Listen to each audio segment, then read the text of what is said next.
আপনার ছেলেকে আমার পছন্দ না, আপনারা এখন আসতে পারেন। কিন্তু মা মা চলো।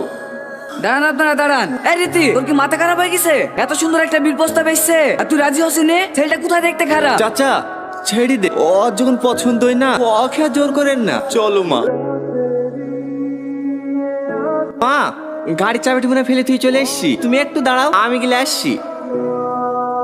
তুমি ভুল বোঝো না চাচা, আমার ওকে খুব পছন্দ, কিন্তু আমি যদি এখন বিয়ে করে শ্বশুর বাড়ি চলে যাই তাহলে আমার ভাই ঢোকার কি হবে? ও তো এখনো পর্যন্ত একটা কাজও করতে পারে না, আমি চলে গেলেও না খেতে পেয়ে মরে যাবে। শুধু ভাই ঢোকার মুখ পানে তাকি আমি এই বিয়েতে রাজি হইনি।